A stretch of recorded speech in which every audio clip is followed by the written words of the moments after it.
burden is that we got to go through and respond to videos like this. And I should say, you know, we just did it. We're going to respond today to a Konstantin Kisin video. I know we just did. In the evolving landscape of political commentary, two prominent voices, comedian and libertarian podcaster Dave Smith and British commentator Konstantin Kisin, have engaged in a public discourse that not only exposed ideological divides, but also highlighted a generational tension in how political ideas are debated in the age of digital media. Their back and forth got heated across multiple different platforms: YouTube, X, and Substack. This country, and I get annoyed hearing people talk endlessly about how we're the worst country in the world, we're the most sexist country in the world, we're the most racist country. It's all nonsense. This is one of the best places to live in the world, and that's what we should be talking about. The fact that we're... In a heated March 2025 episode of the Joe Rogan Experience, Dave Smith and Douglas Murray clashed over U.S. foreign policy, particularly regarding intervention in Eastern Europe.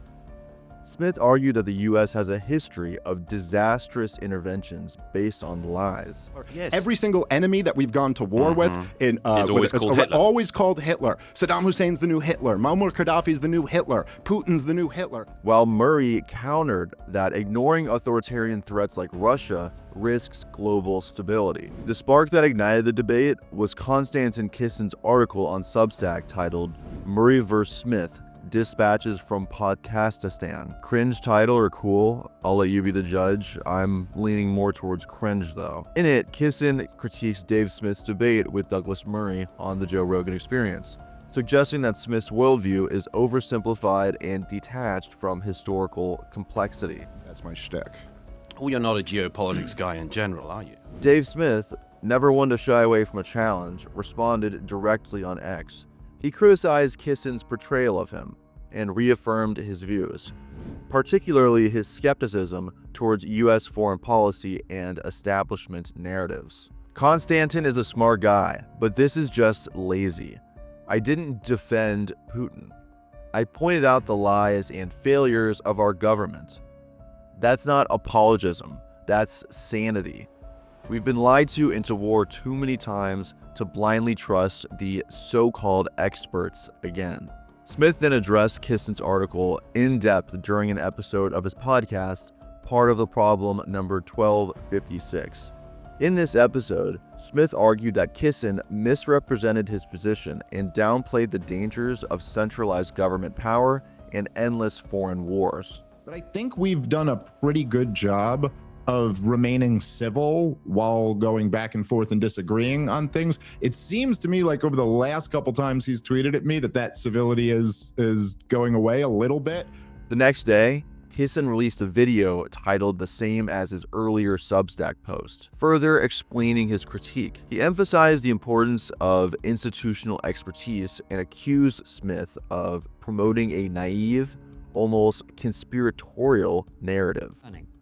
Journalism, academia, and politics merged into a monoculture whose consensus rested primarily on the vigorous inhalation of gases emanating from their own backsides into which they'd firmly inserted their heads. As the debate gained traction, the TRIGGERnometry community page on YouTube lit up with comments and discussion posts. Supporters from both camps weighed in. Some praised Smith's anti-establishment stance, others backed Kisin's call for nuance in the debate. In response, Dave Smith released a follow-up YouTube video titled "Another Response to Konstantin," where he expanded his original criticism of Kisin's article and defended his broader libertarian principles. You know, we just did it. We're going to respond today to a Konstantin Kisin video. I know we just did one of his. I don't mean to pick on Konstantin. I like him. As I said in the last episode, we debated Ukraine on Michael Malice's show, and I've watched some of his stuff. I've watched a few episodes of TRIGGERnometry. I also wanted to include a video here from a YouTube channel called Undercurrents. I thought this lady definitely hit the nail on the head with a unique perspective that kind of sees through both sides but still has a strong opinion.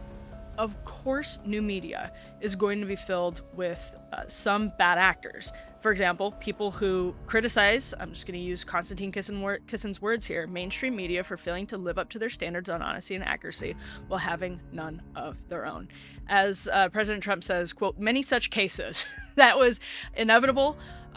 So what does all this mean? Beyond the surface level conflict, the debate between Smith and Kisin reflects a deeper ideological and generational tension. On one side, Smith represents a distrustful populist libertarianism, skeptical of traditional narratives and institutions. On the other, Kisin stands for a more moderate, cautious realism that believes abandoning all expertise is dangerous. One thing both men agree on is the power of the new media. Both have built audiences independent of mainstream platforms, and both recognize the importance of digital discourse, but they diverge sharply on how to wield that power. The online public responded intensely.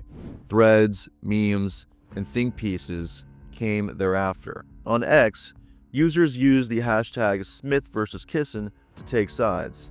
Some applauding Dave for his principled skepticism, others defending Kisin's call for complexity. Before they ever sat down in person, Dave Smith and Konstantin Kisin clashed online. In 2023, a heated exchange unfolded on X, formerly known as Twitter, where Smith criticized the mainstream narrative around war in Ukraine. Kisin, who has personal ties to the region, responded passionately in defense of Ukraine and its Western backers. The tone was sharp, the ideological lines were clear, and both men were gaining traction among their followers. Why are we funding endless wars with borrowed money when we can't take care of our own people? Because letting authoritarian regimes invade sovereign nations unchecked is a moral and strategic disaster. The intensity of the online dispute set the stage for a much anticipated face-to-face confrontation. So later that year in 2023, they continued the debate on Michael Malice's You're Welcome podcast. The debate was centered around Ukraine, Kisin defending Ukraine's resistance and Western support. Dave Smith stuck to his libertarian roots, opposing U.S. involvement and the invasion itself. The ideological divide was stark. Although it was cordial, neither side budged. This was the jumping off point that really set the foundation for all their future public spats. I wanted to add this part at the end here just because I thought it was interesting. Mathematician Eric Weinstein just weighed in on the entire situation in a tweet that has now been deleted, but I thought was very interesting, where he said, "The Smith-Kisin exchange is a symptom of a deeper failure. We no longer have institutions that can resolve disputes, so the burden falls on entertainers. Good luck with that."